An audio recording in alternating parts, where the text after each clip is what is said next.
dit chez Ikea. J'ai dit dans le futur. J'ai dit comme toi. Comme beaucoup d'entre vous, je pense, je suis fan de Scooby-Doo. Alors moi j'ai connu Scooby-Doo avec la vieille série des années 70, Scooby-Doo où es-tu, que même moi encore personnellement j'aime beaucoup regarder. C'est vieillot mais j'aime bien. Le coup de 5 personnes qui veulent résoudre des enquêtes pour le plaisir, moi je trouve ça sympa. Après évidemment j'ai connu aussi Quoi de neuf Scooby-Doo, qui est une série que j'aime bien mais j'ai fini par m'en lasser au fur et à mesure des épisodes. Je l'aime bien, mais sans plus. Et après on a eu Scooby-Doo Mystère Associé, qui là par contre est une série où toutes les enquêtes sont liées jusqu'à un mystère total, que je ne connais pas, je n'ai pas vu la fin. Mais là ça partait d'un bon principe et ça donnait un nouvel intérêt à Mystère et compagnie, et même à Scooby-Doo en général. Et on va éviter de parler de l'horreur qui est trop cool Scooby-Doo, parce que j'ai pas envie de vomir en repensant aux horribles dessins qui ont été faits. Et libre à vous d'aller voir sur internet, je préfère épargner vos yeux pour une fois. Concernant les films Scooby-Doo, je dois vous avouer que je suis mitigé. Il y a les 2 premiers lives scénarisés par James Gunn, que je trouve personnellement pas trop mal, plaisir coupable assumé. Le 1 et 2 ont quelque chose qui fait que j'arrive quand même à les apprécier. Peut-être parce que je les ai vus quand j'étais très jeune, je ne sais pas, mais en tout cas j'aime beaucoup les 2 premiers. Après on a eu les 2 préquels là, qui se passent dans la jeunesse de Mystère et compagnie. J'ai beau aimer la VF, on va éviter d'en parler parce que j'ai vraiment pas envie de m'énerver non plus. Donc à l'annonce d'un nouveau film Scooby-Doo au cinéma et en animation, et vu la bande-annonce, j'étais impatient, je me disais dans ma tête, chouette, un nouveau film Scooby-Doo, un nouveau mystère à résoudre, ça va être cool. Mais est-ce que la promesse est tenue ?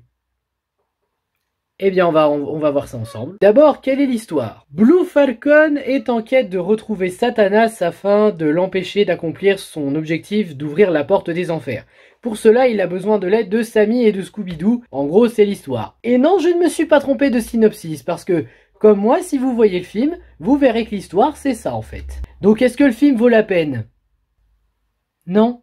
Enfin, il y a des capacités quand même, donc on va quand même parler un peu du positif avant de parler du négatif. On a tout d'abord les personnages avec Sammy Rogers, qui est un homme qui cherche un peu quelle est sa place dans l'équipe de Mystère et compagnie depuis qu'un pseudo-talent est venu les voir pour dire « Ouais, mais tout votre groupe doit avoir un rôle et ce n'est pas votre cas ». En gros, pour lui, c'est ça. C'est peut-être le personnage le plus touchant du film en dehors de Scooby-Doo parce que justement, il est plus proche de Scooby-Doo. Honnêtement, je ne peux pas nier que Sammy est un personnage intéressant et il est fidèle à lui-même pour ceux qui ont vu les dessins animés. Après, on a Scooby-Doo qui a été un chien abandonné et qui a été recueilli par Sammy et qui depuis le considère comme son meilleur ami, malgré que comme lui, il se pose des questions sur quelle est sa place dans Mystère et compagnie. Et encore une fois, c'est un bon personnage. En fait, ce que j'aime bien avec Sammy et Scooby-Doo, c'est que cette fois, on se pose des questions sur leur rôle dans le groupe.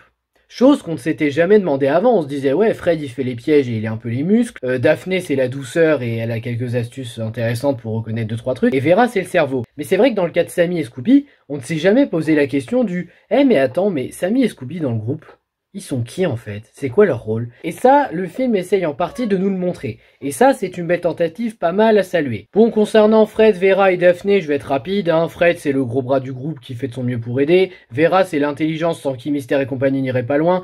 Et Daphné, c'est la douceur qui permet de se faire des alliés dans certaines situations. Et je regrette qu'on n'ait pas fait ces astuces de maquillage ou de mode qui, quand même, aident pas mal dans les mystères.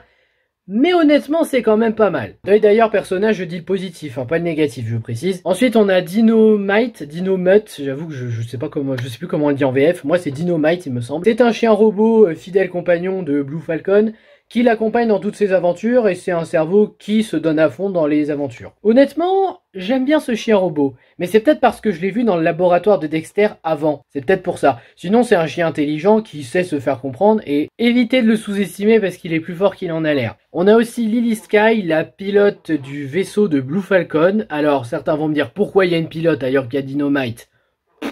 Je sais pas, mais en tout cas, ce personnage-là, c'est probablement le meilleur personnage du trio de Blue Falcon. Tout simplement parce qu'elle, c'est la plus compétente, et surtout, mais ça se voit à mort, elle aurait pas été là, ils auraient perdu depuis longtemps. Honnêtement, je pense que c'est ma préférée du trio. La VF, alors la VF, j'avais un peu peur au début, parce qu'en général, quand il y a un film Scooby-Doo, je me pose toujours la question alors, animation, est-ce que le casting original va revenir ? Eh bien oui, là, toutes nos voix de Scooby-Doo, Scooby, Sammy, Fred, Vera et Daphné, ont retrouvé leur voix comme dans Mystère et Associés, et franchement, c'est beau. Quant aux nouvelles voix, je trouve même que la VF de Satanas, qui est la VF officielle de Tom Hanks et la voix de Woody, est une bonne VF pour Satanas, il se donne vraiment à fond. Bon, certains diront ouais, c'est aussi la voix de Tom Cruise. Oui, mais honnêtement, on n'entend pas Tom Cruise, on entend la VF de Tom Hanks. On a des évolutions intéressantes pour Sammy et Scooby-Doo par rapport à leur amitié et à tout ce qu'ils ont traversé, mais c'est tout. Bon, je mens un petit peu, il y a aussi Blue Falcon, mais lui, on en reparlera plus tard. Il y a des bonnes références qu'on reconnaît quand on connaît les univers dont ils font référence. Bon, c'est pas placé de manière subtile, mais honnêtement, je trouve que ça fonctionne parce qu'ils l'ont intégré à la culture pop dans ce long métrage et ça fonctionne très bien. Les costumes sont assez réussis, bon là c'est plus les costumes des héros, hein, genre Blue Falcon, mais sinon les tenues habituelles de Vera, Daphné et tout, hein, c'est traditionnel, ça fonctionne, ça fait plaisir. La mise en scène est franchement pas mal, il y a des bonnes idées de mise en scène dans ce film, je trouve qu'ils se sont bien démerdés, l'animation est franchement excellente, elle est même meilleure que les Mignons. Alors après, ce n'est pas une animation qui plaira à tout le monde dans le style, mais l'animation en elle-même, elle est travaillée dans la fluidité, dans les mouvements, et ça marche. Les décors sont très bien travaillés aussi. Question émotion, je ne vous nie pas que j'ai ressenti 2-3 trucs, même si je savais que ça allait se régler. Et il y a les moments de course-poursuite avec Sammy et Scooby, vous savez, quand ils se font poursuivre par des monstres et tout. C'était pas mal aussi. Bref, j'ai dit tout le positif du film. On va passer au négatif. Alors dans le négatif, première chose que j'ai pas aimé du film, le mélange des univers. Alors je m'explique. On a l'univers de Scooby-Doo avec Scooby, Sammy, Fred, Vera, Daphné. On a l'univers des fous du volant avec Satanas, et un autre élément dont on reparlera en partie spoil, pour ne pas spoiler ceux qui ne connaissent pas. Et on a l'univers de Blue Falcon. Lui par contre je ne le connais absolument pas, hein. Moi quand je l'ai vu c'était dans le laboratoire de Dexter. Et comment vous dire ? Ce mélange ne marche pas en fait. Parce que le plus gros souci, c'est que ce long métrage s'est vendu sur le fait que ça devait être une histoire basée sur Scooby-Doo. Voir comment il a connu Mystère et compagnie, comment il a connu Fred, Vera, Daphné et tout ça. Et c'est d'ailleurs là-dessus que ça me fait mal parce que la première partie, il y avait du potentiel. La première partie du film, j'étais dedans, j'étais vraiment dedans. Et à partir de la deuxième où ça part dans le vaisseau spatial, là j'ai pas réussi. Parce que justement, ce mélange d'univers ne marche pas. C'est triste, hein, parce que il y avait 3 univers mélangés, on aurait pu se dire ouais, ça aurait pu faire un bon crossover. Alors oui, si les bandes annonces, enfin du moins la bande annonce, parce que moi je n'ai vu que la première, avait justement vendu le long métrage là-dessus, sur le fait que Scooby-Doo allait faire équipe avec Blue Falcon contre un méchant mystère. Ça par contre j'aurais dit pourquoi pas si j'avais vu ça dans la bande annonce.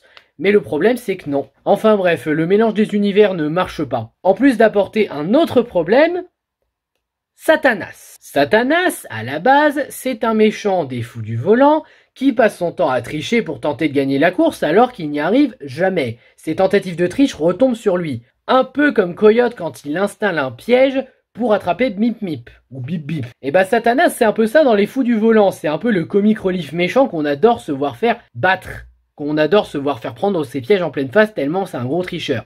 Là, ils en ont fait un méchant hystérique, paranoïaque, obsédé par les richesses, et honnêtement je ne trouve pas que ça soit un bon méchant. Tu m'aurais mis un autre méchant, je ne sais pas lequel, hein, je connais pas tous les univers, j'aurais dit pourquoi pas, mais dans le cas de Satanas ici, je trouve ça un peu exagéré. D'ailleurs, c'est ça le problème avec Satanas, il fait tout avec exagération. Je continue de dire que la VF de Satanas est excellente, elle se donne à fond, elle prend plaisir, ça se voit, mais Satanas en lui-même, je trouve que ça ne marche pas. À la base, pour moi, Satanas, du peu que je connais, c'est un méchant machiavélique qui regrette toujours que ça lui tombe dessus ses tentatives de triche alors qu'il le mérite. Là, c'est juste un méchant hystérique qui en fait des caisses. Et je n'exagère pas, il en fait vraiment des caisses. Ça fait que Satanas, bah, j'y arrive pas dans cette version. J'y arrive vraiment pas. Et pourtant, les fous du volant, j'ai connu un peu et j'appréciais quand je regardais de temps en temps. Mais là, je n'y arrive pas. En parlant de personnage, il y en a un autre que je n'aime pas, Simon Cowell. Alors, comment vous dire ? Simon Cowell, j'ai l'impression que beaucoup de personnes, beaucoup de réalisateurs, d'œuvres, adorent le parodier. Les Simpsons avaient déjà fait ça avec, je crois que c'est Une Nouvelle Star ou Un Incroyable Talent, je ne sais plus. Je crois que c'était Une Nouvelle Star vu que c'était du chant. Et là, je le revois à nouveau, d'ailleurs il se joue lui-même, de ce que j'ai compris, en tant que grosse critique, en mode ouais, Sammy et Scooby, vous servez à rien, limite vous devez quitter le groupe. Et honnêtement, ça ne marche pas encore une fois. Alors, faire passer Mystère et compagnie à un niveau mondial. Je dis pourquoi pas, mais ça aurait pas été mieux de faire genre un mail. Pourquoi mettre un personnage de la réalité si ça sert à rien? Je veux dire, c'est pour une séquence. Ce qui aurait été plus intéressant, c'est de voir Fred, Vera et Daphné qui commencent à douter de Sammy et Scooby. Et là, justement, après, ils se rendent compte qu'ils se sont trompés et ils veulent les retrouver. Là, ça aurait mieux passé que de mettre ce bonhomme là, Simon Cowell. Je vois vraiment pas l'intérêt d'avoir fait ça. Je suis désolé. Ou alors c'est que le réalisateur a eu une intention qui m'échappe, parce que je sais que c'est une grosse critique d'art, très sévère apparemment, mais honnêtement, moi, je ne vois pas l'intérêt de l'avoir mis. Et enfin, le dernier personnage dont j'aimerais me plaindre, Blue Falcon. Blue Falcon ici, c'est Blue Falcon Junior. En fait, c'est le fils qui a pris la relève avec un nouveau costume, qui adore se la jouer sur les réseaux sociaux, mais qui n'agit pas vraiment comme un héros par devoir, parce que la priorité pour lui, c'est plus le succès. Mais pourquoi je n'aime pas ce personnage? Alors pour plusieurs raisons. La première est que, il est con. Mais quand je dis il est con, c'est vraiment il est con. Il reçoit un message d'Instagram anonyme, il y a marqué anonyme le pseudo, et le mec il dit « Ah mais je connais son vrai nom, c'est anonyme !» N'importe quel ado saurait que c'est pas son vrai nom. Franchement, c'est abusé. Non, ça je suis désolé mais ce coup-là je dis non. Donc il y a ça, et le fait que son évolution de héros, elle va beaucoup trop vite. Genre il a un petit discours du chien robot Dynamite, et après « Oh bah c'est bon, je me sens prêt à me battre comme un héros. » Hein? Mais c'est beaucoup trop rapide. Au pire, il aurait fallu nous montrer que petit à petit, il commence à agir comme un héros. Et à la fin, là, après le discours de Dynamite, j'aurais dit pourquoi pas. Mais pendant tout le long, Blue Falcon, c'est un boulet. Bon, ah oui, et aussi, deuxième problème. Le film n'est pas centré sur Scooby-Doo. Il est centré sur Blue Falcon qui doit arrêter Satanas. Pourquoi t'appelles un film Scooby-Doo si ton but, c'est juste de mettre un héros qui doit arrêter un super méchant? Ça se demandait si le mec il connaît vraiment Scooby. Hein. Je sais pas si c'est Warner, les producteurs, je sais pas. Franchement, je sais pas qui est responsable de ça. Mais honnêtement, vous auriez dû faire un crossover direct. Ou alors vous faites Scooby, un film sur Blue Falcon, limite un film sur Satanas, ou les fous du volant, et là vous faites ce film-là en crossover. Là j'aurais pas dit non. Mais ça fait aussi que le titre ne marche pas en fait. Le film est censé être centré sur Scooby-Doo, c'est pas le cas. Mais pourquoi tu l'appelles Scooby-Doo alors ? C'est complètement con. Non mais c'est comme si, vous voyez la Sonic, vous voyez le poster de Sonic, c'est comme si je prenais un jeu Sonic et que je l'appelais Dr Robotnik.